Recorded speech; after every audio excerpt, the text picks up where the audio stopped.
Les voy a compartir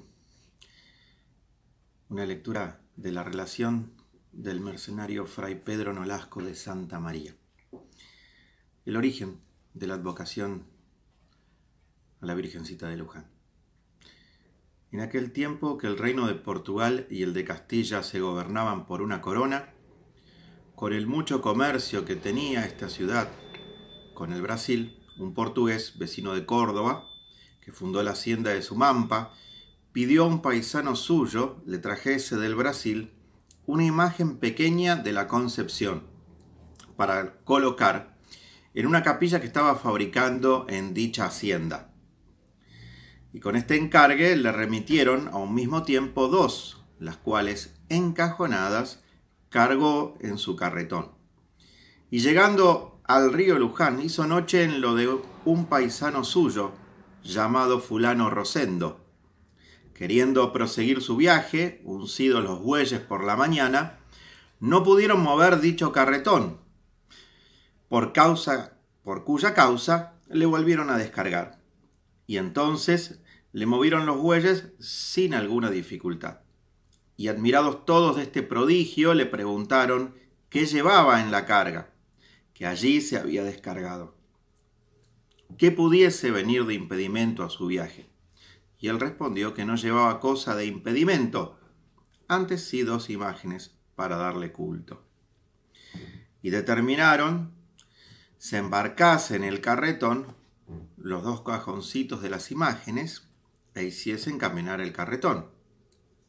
Y se hallaron con el primer impedimento primero, a que empezó a exclamar el devoto portugués a la Santísima Virgen, que bien sabía el efecto para que la llevaba, que era para colocarla en la capilla que en su nombre tenía fabricada.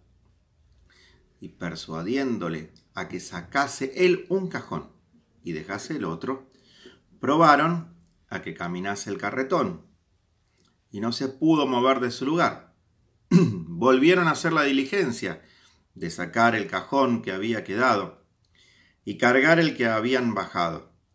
Y entonces se movió dicho carretón, sin impedimento alguno, quedando el dueño muy contento con la imagen que se llevó, dejando la otra en el paraje, donde le mostraba quererse quedar.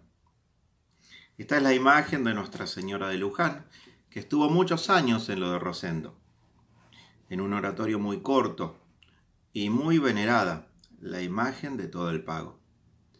Y dicho Rosendo dedicó un negro llamado Manuel al culto de dicha imagen, quien cuidaba de la lámpara de dicha señora, que incesantemente ardía.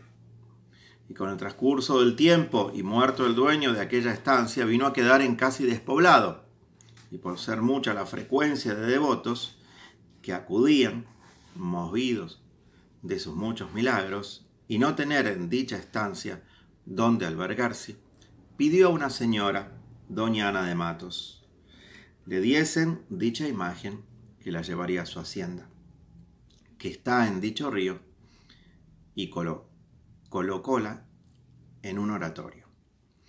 Y con la asistencia y favor del capellán don Pedro Montalvo y del mayordomo don Manuel Casco de Mendoza, se enfervorizó la devoción de todo el pago y aún de las provincias remotas, y se pusieron a fabricar la capilla que hasta hoy pertenece.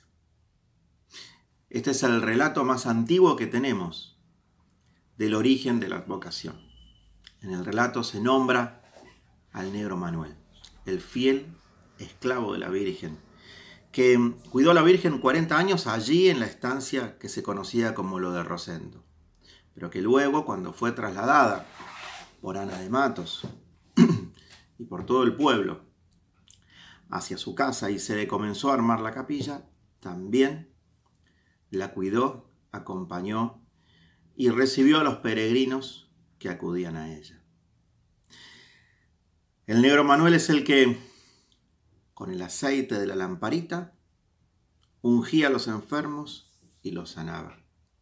Y es así como el padre Montalvo llegó a los pies de la Virgen, casi muerto. El padre Montalvo fue sanado por el té que le preparó el negro Manuel con los abrojitos que quedaban en el manto de la Virgen cuando ella salía a buscar a los pecadores.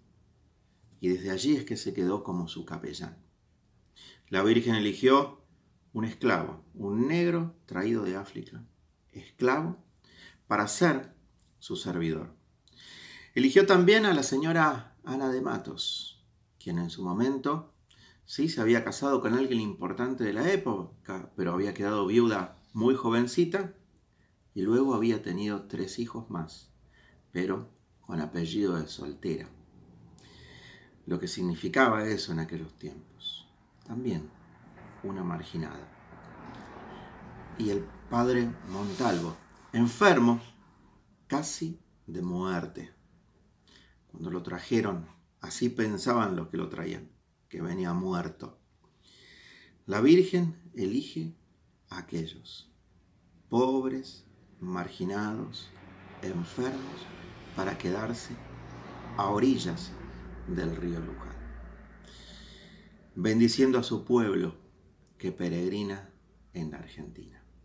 En este día tan lindo, el día de la Virgencita de Luján, nos ponemos en sus manos y le decimos, como le decía el negro Manuel: soy de la Virgen nomás. Que Dios los bendiga.